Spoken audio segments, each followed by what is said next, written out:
तुमच्यामध्ये हट्टी कोण आहे हो सगळ्या? कारण हे बघा मगाशी त्यांनी तुमचं नाव सांगितलं, आता तुम्ही सांगा, तुम्ही आत्ता आलाय, कोण आहे हट्टी? तसं प्रत्येक जणच काही बाबतीत हट्टी आहेत. नाही पण तुम्ही जास्त आहात असं त्या म्हणतायत सगळ्याजण, हे मान्य आहे का तुम्हाला? हो आहे. हा बरं, मला सांगा या 5 जणींपैकी कोणी ही रिॲक्शन दिली असेल की तुम्ही हट्टी आहात? पहिलं कोण बोललं असेल असं वाटतं? प्रियांका बोलली असेल. पण तुमच्या या 5 जणींमध्ये भांडखोर कोण आहे? पटकन. भांडखोर पूजा पण आहे.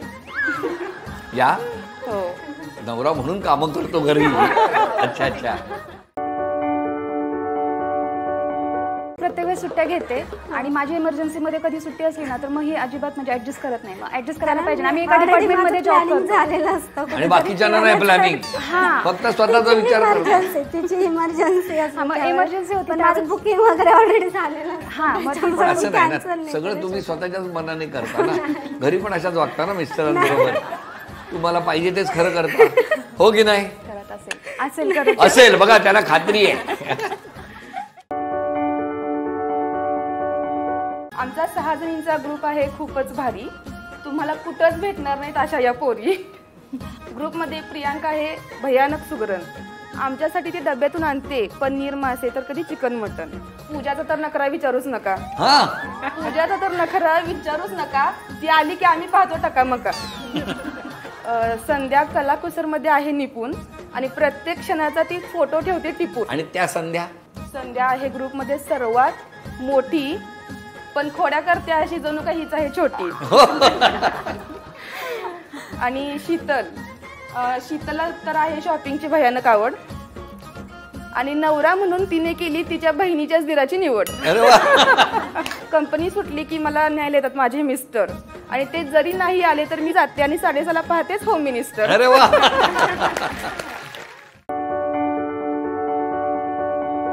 मोहित्यांची मुलगी झाली जहागीरदारांची सून. वा.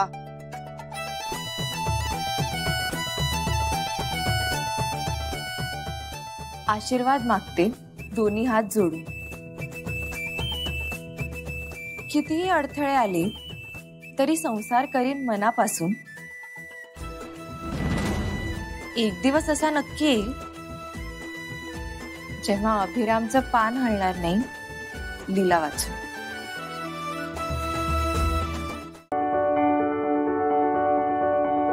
अहो सर, तुम्हाला जमत नाही उखाणा घ्यायला? हो सोपं असतं सर, मी शिकवतो तुम्हाला. म्हणजे कसं करायचं बघा. म्हणजे आता हे बघा, मी आहे अभिराम जहागीरदार. 500 लोकांचा स्टाफ माझ्या दिमतीला. विचारणार नाही मी कोणाला, कारण माझ्या आयुष्यात आली लीला लीला लीला. अरे वा, छान छान.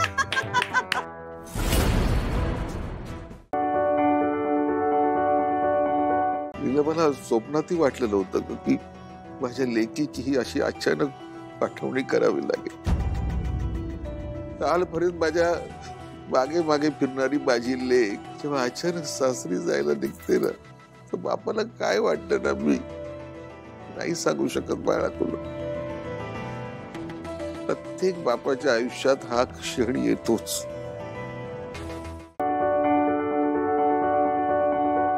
पारू, तू आहेस ना? मग काय होणार आहे मला? नाहीच होणार.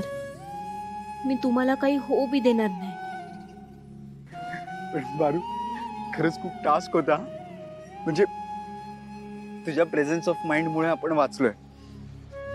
कसं जमतं का तुला एवढं सगळं? हे बघा आदित्य सर, तुम्हाला रस्त्यावरनं चालायची सवय नाही, पण आमच्यासारख्या माणसांसाठी नेहमीच झालंय हे. असताना किती गोड दिसतेस यार तू. पण काय? अशी रागवली होतीस तेव्हा पण अशी छान रुबाबदार दिसत होतीस, एकदम आईसारखी.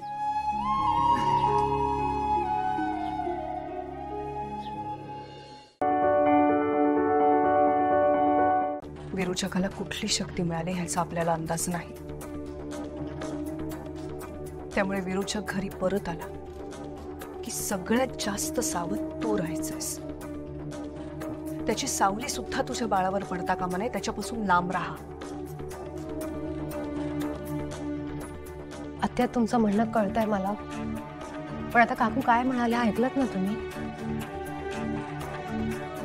आता आपण सगळ्यांनी मिळून एकत्र हे युद्ध लढायचंय. मग असं असताना मी एक पाऊल मागे कसं टाकू?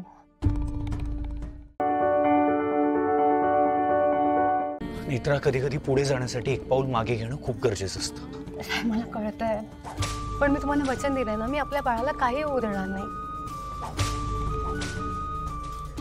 आणि आता आपलं बाळ सुद्धा या युद्धाचाच एक भाग आहे. आपण सगळे मिळून एकत्र विरोचकाचे डाव उद्ध्वस्त करूया. नेत्रा, तू ऐकणारच नाहीयेस का माझं? एक येळ आम्ही हे जग सोडून निघून जाऊ, पण काय बी झालं, कुणी किती बी प्रयत्न केले तरी आम्हाला अधिपतींच्या मनातनं बाहेर काढणं शक्य नाही. आणि ही काळ्या दगडावरची रेष आहे. ठेवा कोरून तुमच्या दगडी मनावर.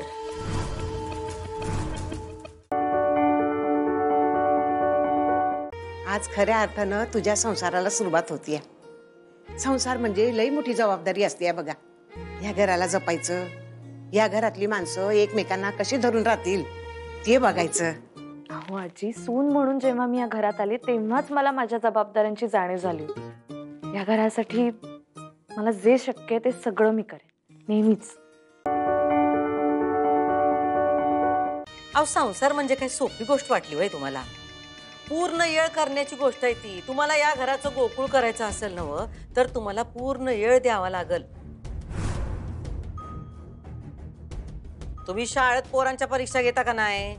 त्यापेक्षा लई अवघड परीक्षा असते संसाराची. हा, हे ध्यानात ठेवा. दोन्ही करायला जाल तर तुमची वडाताण होईल. मॅडम सॉरी, पण अनेक जणी हे करतात. मी पहिली किंवा एकटी नाही हे करणारी. आणि अनेक जणी ही गोष्ट करतात ह्याचाच अर्थ हा आहे की हे शक्य आहे.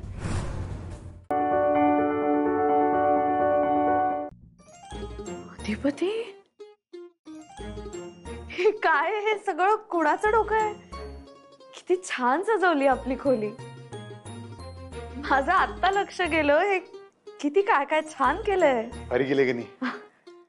ओंकार आणि शिवानी वहिनीने केलंय सगळं. खरंच? हा, त्या दोघांनी. म्हणजे आजीनं सुपरवायझिंग केलंय त्यांच्यावर. हा, आणि हे सजावट आणि हे सगळं डोसकं शिवानी वहिनी आणि ओंके. हे शिवानी वहिनीचं असणार, ओंक्याला काय. पण भारी गेले. खरंच खूप सुंदर केलंय.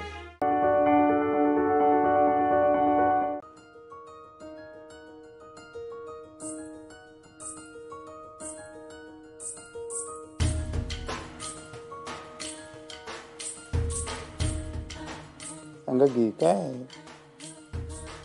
काय हे सगळं? हे दूध बीत, हे सजावट वगैरे काय कशाला केलं? काही नाही. तो आमचा वंक्या म्हणत होता काय ते मधुचंद्र का काय असते म्हण. काय असतं ते? गप्प बसा.